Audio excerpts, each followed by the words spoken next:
muito a Bíblia, respeitando muito, mas eu confesso que eu fui expulso do catecismo. Eu tentei fazer o catecismo, moleque, me expulsaram, porque eu questionava muitas coisas e a catequista lá não sabia responder, muita Você coisa. não fez primeira comunhão? Não fiz, porque eu comecei a frequentar, eu tentei 2 vezes fazer catecismo, e eu comecei a ler a Bíblia no catecismo, de fato, né? Eu cresci muito. E aí, pessoal, vamos para uma entrevista de Danilo Gentili com Ricardo Feltrin. Eu vou dividir em 3 partes.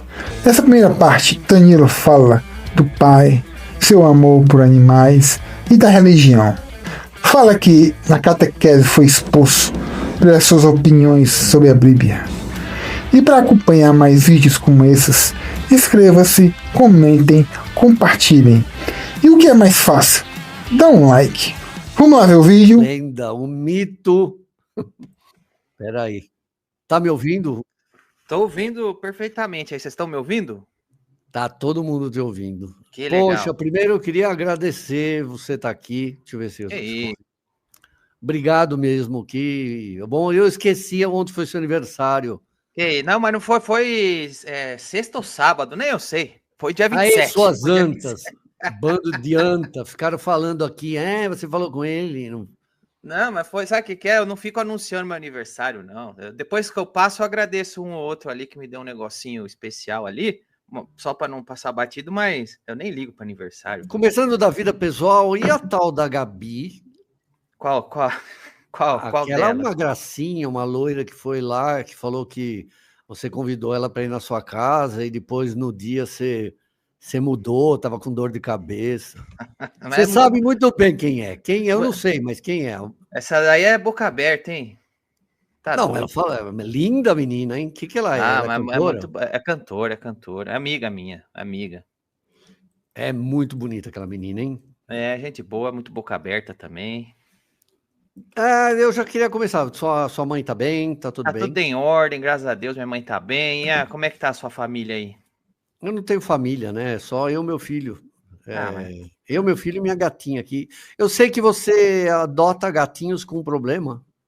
A gente, na verdade, eu tenho um apartamento. Eu adoraria ter muitos gatos aqui, mas eu não tenho, porque eu viajo muito, trabalho muito fora. E aí, para mim, é meio egoísmo eu deixar os bichos trancados aqui só para que eu chegar, eles estarem me esperando, né? Então, e por ainda que mais você gato.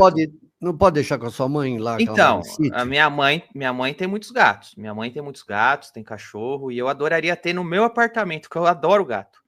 Mas por causa que eu viajo muito e gato gosta de espaço, de casa, né, de companhia, então eu não tenho por isso, mas eu adoraria ter. Mas minha mãe tem um monte, vários gatos adotados lá, sempre cresci muito numa casa que sempre respeitou e tem cada história com animal, cara. Se eu puder contar uma aqui, é uma história Por favor.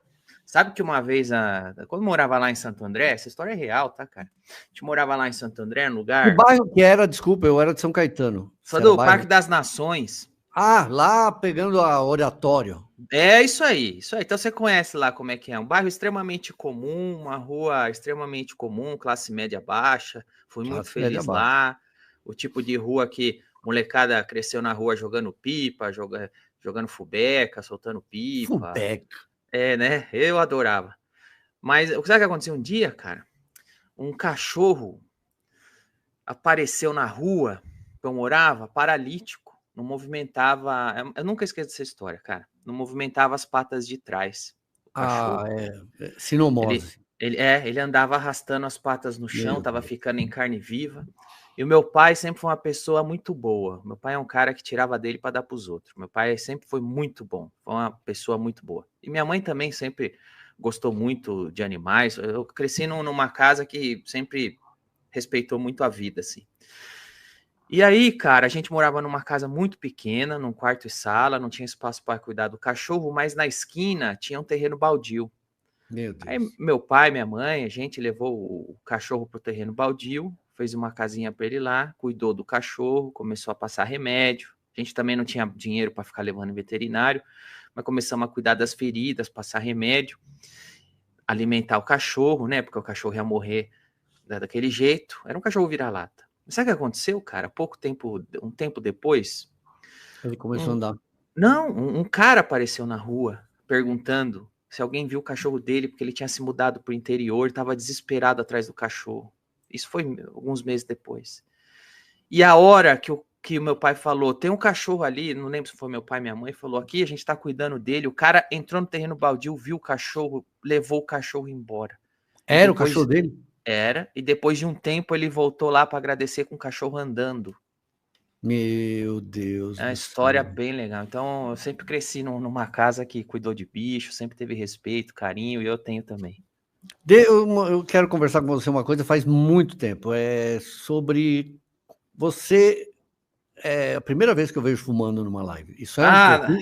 Isso é um corrido? Não, pode fumar. Isso é um corrido. Um charuto aqui, pô. Mas é um corrido? Esse aqui é um Patargas que eu ganhei de aniversário. Né? Você fuma charuto? Eu nem sei fumar charuto. Eu vou te dar charuto que eu tenho. Deixa eu perguntar para você, qual que é a tua história com a religião? Sua família era batista? Você começou a frequentar a igreja? Eu sempre quis saber disso. Não. Minha família... Eu cresci em lar católico de ambos os lados, né? Pra você ter ideia, minha avó era beata de igreja. Ficava indo na igreja Nosso Senhor do Bonfim, ali no Parque das Nações. Minha avó era igreja o dia inteiro, todo domingo. A vida dela era igreja católica. E o meu avô, isso minha avó, mãe da minha mãe, né? Já o meu avô, pai do meu pai, veio da Itália pro Brasil, fugindo da guerra. E ele era artista, pintava igreja. E meu avô, pai do meu pai, pintou igreja no Brasil inteiro. Se você vier aqui naquela igreja que tem do lado do Extra, aqui na Brigadeiro, meu avô que pintou. Se você entrar lá, você vai ver a assinatura Gentile ali. Meu avô que pintou. Você vai para Americana, aquela igreja americana que tem as estátuas lá em cima, dentro, meu avô que pintou. Meu avô viajou o Brasil pintando igreja. Nossa, que coisa curiosa. Então a família por parte de pai sempre foi extremamente católica. Né? Meu avô veio da Itália, pintava igreja aqui, e a família por parte de mãe também sempre foi muito católica. Mas eu com 14, e eu sempre cresci respeitando muito a Bíblia, respeitando muito, mas eu confesso que eu fui expulso do catecismo. Eu tentei fazer o catecismo, moleque, me expulsaram, porque eu questionava muitas coisas, e a catequista lá não sabia responder, muita coisa. Você não fez primeira comunhão? Não fiz, porque eu comecei a frequentar, tentei 2 vezes fazer catecismo, e eu comecei a ler a Bíblia no catecismo, de fato, né? Eu cresci muito com histórias bíblicas que eu achava legal. A gente também, na minha época, na sua também, a gente cresceu muito vendo o filme do Moisés, o Charlton Heston. Na época não, você tem idade para ser meu filho. Não, mas eu sei que quando... A gente tem uma coisa aqui que é o seguinte, as coisas, os filmes, as referências começaram a ficar mais dinâmicas na TV depois dos anos 90 para frente. Mas eu, que sou dos anos 80, eu cresci assistindo Jerry Lewis na Sessão da Tarde, que é um filme dos anos 60. Hey, Geraldine! É, isso. Eu cresci assistindo Charlton Heston como Moisés, que é um filme dos anos 60, dos anos... Então, faziam muitos épicos bíblicos nos anos 50, 60, que eram as coisas que passavam na Sessão da Tarde quando eu tinha 5 anos, 6 anos, eu cresci assistindo, né? Então, quando eu entrei no catecismo, moleque, foi aí que eu comecei a ler a Bíblia. E eu comecei a questionar muitas coisas da Bíblia para minha catequista. E ela ficava brava que eu questionava, porque eu achava algumas contradições que para mim pareciam contradições. E aí eu fui expulso do catecismo. E aí só que eu sempre respeitei muito a Bíblia e sempre procurei um lugar que tivesse a ver, assim, que eu via que se encaixava com as coisas que eu lia na Bíblia. Em um determinado momento, quando eu tive 14 anos, eu comecei eu comecei a pesquisar tudo que é religião. A gente pode falar de qualquer religião que você quiser. Que eu passei minha adolescência... É o amor da minha vida. É o que eu mais estudei na minha vida. Eu adoro isso. E aí eu fui parar numa igreja batista, né? De bairro. Lá em Santo André. No Parque Laboratório. Gostei do que eu ouvi, comecei a frequentar. E passei minha adolescência lendo a Bíblia, estudando, gostava muito. E meu pai e minha mãe não gostavam que eu ia, né? Porque tudo católico, roxo, né? E crente... Hoje o crente é mais normalizado, né? Mas antes todo mundo odiava crente. E aí... hoje a esquerda odeia crente, né? E católico. Antigamente quem odiava crente era todo mundo, inclusive católico. É, né? Verdade, porque, é verdade. Minha mãe, minha família odiava. E aí meu pai e minha mãe começaram a falar que estavam fazendo lavagem cerebral na minha cabeça, que eu ia lá, e começaram aí escondido para ver o que estavam fazendo lavagem cerebral na minha cabeça, mas de tanto eles irem lá para ver o que estavam falando, eles acabaram se convertendo. Que engraçado, porque assim, minha mãe era organista de igreja, então eu cheguei a ser coroinha e ia para ser sacristão, mas eu exigia, quando era criança, isso com 4, 5 anos, para ir nas férias, tinha a escolinha batista. E aí eu ia em São Caetano, se não me engano, ficava ali no bairro Santa Paula também, e a gente cantava tudo, né, com a cabecinha junto, né, João, Pedro, André, essas coisas, e a gente pegou tudo piolho, por causa da cabecinha junta que ficava. Que mais você estudou que outras religiões você estudou? Então, mas na época que eu frequentava a Igreja Batista, eu sempre gostei muito de comparar as coisas à luz da Bíblia, né? Porque a referência que eu tenho é a Bíblia, então eu sempre entendi assim, ninguém sabe de nada. Não acho que não existe religião 100% certa, né? Mas a que tiver mais de acordo com a Bíblia aqui, eu acho que é melhor. E sempre fui pesquisando as religiões, o que Testemunho de Jeová fala a respeito da Bíblia, o que muçulmano fala, o que católico fala, o que batista, presbiteriano, qual a diferença de uma religião para outra, Umbanda, Allan Kardec, e eu li de tudo, cara. Sempre tentando entender como se conectava as coisas com a Bíblia, cheguei à conclusão que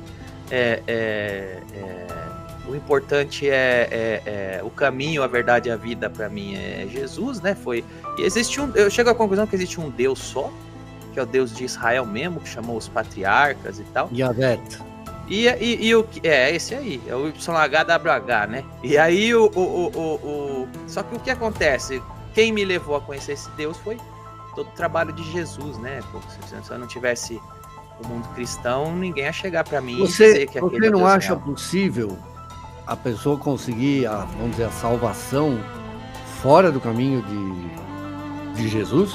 Porque Jesus é de 2000 anos, por exemplo, Jesus Krishna é 4.000, Buda são 5.000.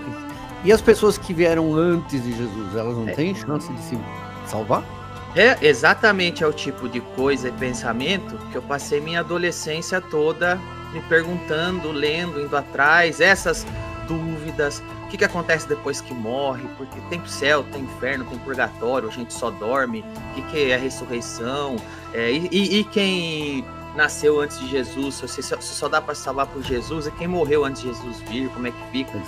Esse é o tipo de coisa que eu gastei minha adolescência toda lendo, procurando, intrigado, né? Isso foi o tipo de coisa que eu cresci sempre intrigado e que fez eu sempre pesquisar e conversar com todas as religiões, e eu gosto muito disso.